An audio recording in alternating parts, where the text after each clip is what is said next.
येणारे पुढचे सगळे व्हिडिओ आपल्याला माहीत पडावेत यासाठी आपण खाली सबस्क्राईब नावाचं बटन दिलेलं आहे, ते सबस्क्राईब नावाचं बटन दाबा. एक झालेलं आहे की आपल्याला शिवाजी महाराज लोकांनी चुकीची सांगत गेले आणि त्याच्यामुळे समाज थोडा विस्कळीत होत गेला आणि लोकांना दिशाभूल होत गेली. शिवाजी महाराजांचा जन्म शिवनेरीवरती झाला म्हणून शिवाजी महाराजांचं नाव शिवाजी ठेवलं असं चुकीचे लोक सांगतात. तसं नाहीये. नाशिकमध्ये जन्म झाला तर कोणाचं नाव नाशिक ठेवत नाहीत. चांदवडमध्ये जन्म झाला तर कोणाचं नाव चांदवड ठेवत नाहीत. तसं शिवनेरीवरती जन्म झाला म्हणून तसं नाहीये. तिथं शिवाई देवीचं मंदिर होतं म्हणून तसं नाहीये. शिवाजी हा शब्द जगाला न्याय देणारा, स्वातंत्र्य, समता आणि बंधुता सांगणारा शब्द आहे. शी म्हणजे शिका, वा म्हणजे त्याप्रमाणे वागा आणि शिकल्याप्रमाणे वागलात तर तुम्ही जग जिंकू शकता. That is Shivaji. म्हणून पोरांना तुम्ही शिकलं पाहिजे आणि जे ज्ञान तुम्ही शिकताय, जे टेक्नॉलॉजी, जे ज्ञान तुम्ही घेताय त्याप्रमाणे तुम्ही वागले तर तुम्हाला जग जिंकण्यापासून कोणी रोखू शकत नाही. हा साधा सिंपल संदेश पुढच्या पिढीला द्यावा. आणि म्हणून शिवाजी महाराजांच्या पूर्वी कोणाचं नाव शिवाजी नव्हतं, पण त्याच्यानंतर मात्र महाराष्ट्रातल्या प्रत्येक घरात, प्रत्येक जनरेशनमध्ये शिवाजी नावाचे नावं ठेवलेली माणसं तुम्हाला सापडतील. आणि विशेष म्हणजे शिवाजी हे नाव सर्व जातींमध्ये सापडतं, किंबहुना सर्व धर्मांमध्ये पण सापडतं बऱ्यापैकी. कारण शिवाजी महाराजांनी जे कार्य आणि कर्तृत्व केलं ते जगाला गवसणी घालणारं कर्तृत्व. मग शिवाजी महाराज घडले कसे? शिवाजी महाराजांना घडवलं कुणी? शिवाजी महाराजांना शिकवलं कुणी? आणि म्हणून मला वाटतं या ठिकाणी 50% अर्धा भाग हा इथे मुली बसलेल्या आहेत. शिवाजी महाराज घडण्याचं 100% श्रेय जर कोणाला द्यायचं असेल तर त्यांची आई सुसंस्कृत, सुशिक्षित आणि आपल्या मुलाच्या ध्येयासाठी जागरूक होती. आणि म्हणून शिवाजी महाराज घडवण्याचं आणि जगातला कोणी माणूस यशस्वी झाला तर त्याच्या मागे एकच ताकद असते आणि ती म्हणजे त्याची आई असते, त्याची मातृत्व शक्ती असते. हे आपण समजून घेतलं पाहिजे. त्यांच्यावर एकदाच कॅमेरा फिरवून घ्या म्हणजे ते बिचारे खुश होतील. ते मध्ये मध्ये त्याच्यामुळे ओरडत आहेत. आणि एक लक्षात घ्या, कॅमेरा आपल्याकडे फिरला म्हणून जर आपण हात वर वगैरे केले तर आयुष्यात परत कॅमेरा आपल्याकडे फिरत नाही. आपण आपलं काम जोरात केलं, आपण आपलं काम व्यवस्थित केलं ना, कॅमेरा आपल्या मागे मागे येत असतो. लक्षात घ्या. म्हणून कॅमेरा आपल्या मागे आला पाहिजे. बड़े वो नहीं होते हैं जो कैमरे के पीछे घूमते हैं, बड़े वो होते हैं जिनके पीछे कैमरा घुमा करते हैं. आणि म्हणून शिवाजी महाराजांना मानणारा माणूस कसा ओळखायचा? जो माणूस सभ्य असतो, जो माणूस चारित्र्यवान असतो, जो माणूस पराक्रमी असतो, बुद्धिमान असतो, पण त्याच वेळी तो विनम्र सुद्धा असतो. आणि शिवाजी महाराजांचं पर्यायी नाव म्हणजे राष्ट्रभक्ती. तो माणूस कुठल्याही जातीचा असेल, धर्माचा असेल, प्रांताचा असेल, भाषेचा असेल, पण ज्याला आपल्या राष्ट्राबद्दल प्रचंड अस्मिता, अभिमान आहे, तोच माणूस खरा शिवाजी महाराजांचा भक्त आहे. हे आपण सगळे समजून घ्यायचं. Irrespective of caste, colour and creed असं आपल्याला म्हणता येईल. मग शिवाजी महाराजांना जे एवढं सगळं मोठं यश मिळालं त्याच्या मागे एक प्रमुख कारण आहे आणि ते म्हणजे मॅनेजमेंट. हे मॅनेजमेंट म्हणजे काय? तर या मॅनेजमेंट म्हणजे माणसांचं मॅनेजमेंट, वस्तूचं मॅनेजमेंट, पैशाचं मॅनेजमेंट, टेक्नॉलॉजीचं मॅनेजमेंट आणि सगळ्यात मोठं मॅनेजमेंट म्हणजे टाईमचं मॅनेजमेंट. हे सगळे टाईमचं मॅनेजमेंट सगळे ज्याला जमतात, म्हणजे तुम्हाला बाकी सगळे मॅनेजमेंट जमले पण टाईम मॅनेजमेंट फेल झालं तर सगळे बाकीचे मॅनेजमेंट फेल होतात. आणि म्हणून before the time, on the time, आपल्याला फक्त ओव्हर टाईम माहिती आहे, पण before the time, on the time जे लोक काम करतात तेच लोक जग जिंकत असतात. आणि म्हणून शिवाजी महाराजांनी कसं जग जिंकलं हे सगळी प्रोसेस समजून घेण्यासाठी आज आपण या ठिकाणी जमलेलो आहोत. आणि म्हणून शिवाजी महाराजांचे मॅनेजमेंट आणि त्या मॅनेजमेंटमध्ये ते गुरु कसे झाले हे आपण समजून घेणार आहे. मी त्यांना गुरु का म्हटले माहिती आहे का? अमेरिका ही जगातलं सगळ्यात प्रगत राष्ट्र आहे आणि या अमेरिकेमध्ये पहिलं पुस्तक मॅनेजमेंटवरती आलं 1916 साली. हेनरी फॉयल नावाच्या एका मोठ्या मॅनेजमेंटच्या गुरुनी पुस्तक लिहिलं, इंडस्ट्रियल अँड जनरल ॲडमिनिस्ट्रेशन. कधी? 1916. आणि शिवाजी महाराजांचं मॅनेजमेंट कधी सुरू झाले? 1645. म्हणजे हे हेनरी फॉयल ब्युएल यांचे 300 वर्ष अगोदर शिवाजी महाराज मॅनेजमेंट अंमलात आणत होते. आणि ते मॅनेजमेंट बघून युरोपमधल्या लोकांनी अभ्यास करून मग जगाला काय मॅनेजमेंटची सूत्र दिली. म्हणजे शिवाजी महाराजांनी त्यांना फॉलो केलं असं म्हणायला जागा नाही आपल्याला बरं का. शिवाजी महाराजांचं लाईफ बघून त्यांनी मॅनेजमेंटचे काही प्रिन्सिपल फॉलो केले, ते एक टप्प्याटप्प्याने मी तुम्हाला सांगेल. आणि म्हणून शिवाजी महाराज मॅनेजमेंटचे गुरु आहेत. कारण वयाच्या 12व्या वर्षी शिवाजी महाराजांनी मॅनेजमेंटचे प्रिन्सिपल वापरायला सुरुवात केलेली आहे आणि वयाच्या 44व्या वर्षी ते छत्रपती झालेले आहेत. आणि छत्रपती झाले त्यावेळी जगातले 13 राष्ट्रातले लोक त्यांच्या हाताखाली कामाला होते.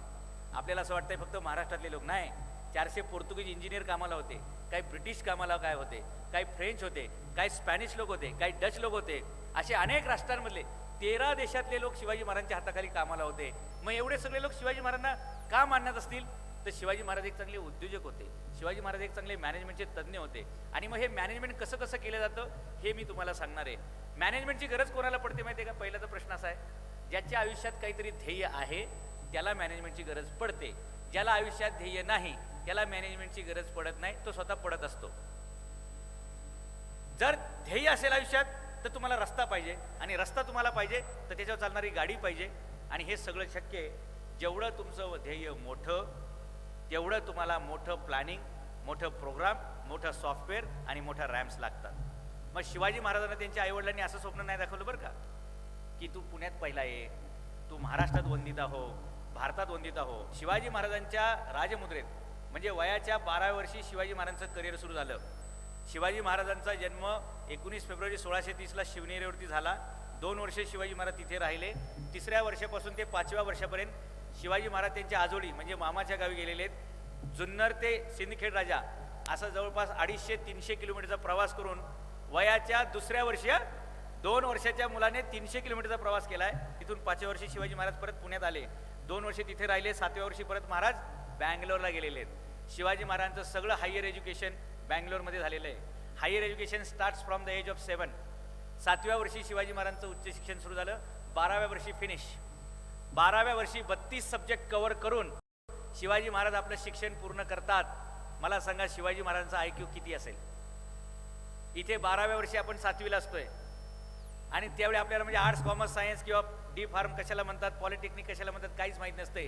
त्या काळात शिवाजी महाराजांच्या हातामध्ये स्वतःची राजमुद्रा आहे. राजमुद्रा म्हणजे रॉयल सिम्बॉल किंवा रायम एम्ब्लेम महाराजांच्या हातामध्ये दिलेले आहे. रॉयल सिम्बॉल म्हणजे काय, राजमुद्रा म्हणजे काय? मुद्रा धारण करतो तो राजा, आणि राजाने जी मुद्रा धारण करायची ती राजमुद्रा. म्हणजे तुझं मिशन काय आयुष्याचं, तुझं ध्येय काय, त्या शिवाजी महाराजांना लिहून दिलेले. कितव्या वर्षी? वयाच्या 12व्या वर्षी. शिक्षण कुठं झालं? बँगलोरला. आणि हे बँगलोर शहर शिवाजी महाराजांच्या वडिलांची जहागिरी आहे. बँगलोर शहर कुणी वसवलंय माहितीये का? शहाजीराजांनी वसवलेले. आणि आज भारताची IT प्रमुख IT कंपन्या सगळ्या कुठे आहेत? IT हब बँगलोरला आहे. भारताचं इन्कम टॅक्सचं हेड ऑफिस कुठे आहे?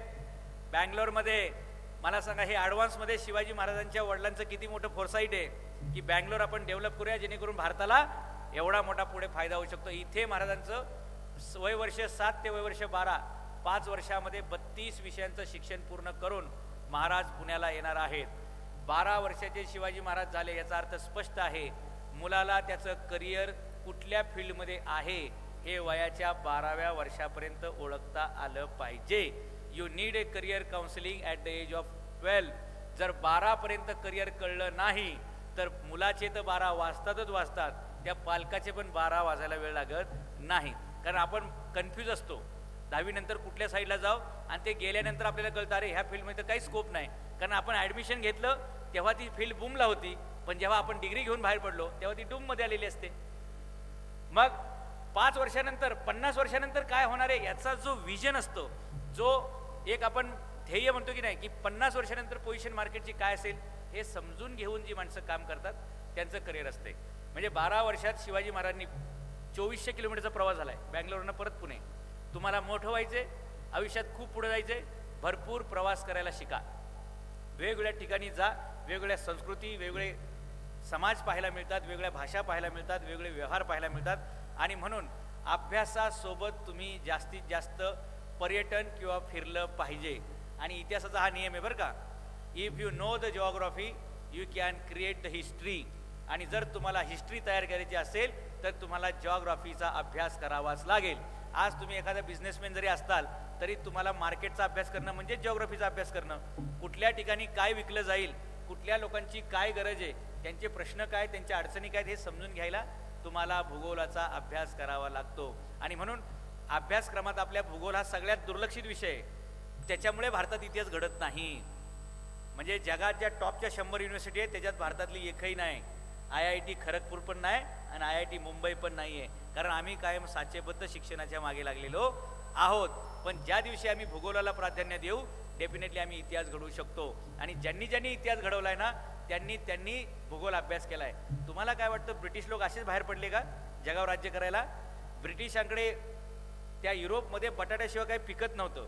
मग नुसतेच बटाटे खाऊन मरायचं का काहीतरी प्रवास करून कुठेतरी उद्योगधंदा करूया आणि मग उभं राहूया या अपेक्षेने इंग्रज लोक बाहेर पडले. जगातल्या 45 देशांवर 300 वर्षापेक्षा जास्त राज्य केलं. आम्ही कोणावर राज्य केलं नाही, उलटे आम्ही गुलाम झालो. कारण आम्हाला सगळं जागेवर खायला प्यायला मिळत होतं. आमच्याकडे कधी भूकंप होत नाही, आमच्याकडे सुनामी येत नाही, आम्ही युद्ध पण खूप कमी बघितल्यात. त्यामुळे आम्ही एकदम सेटल्ड लोक आहोत. त्यामुळे आम्हाला सॅटिस्फॅक्शन कायम आहे.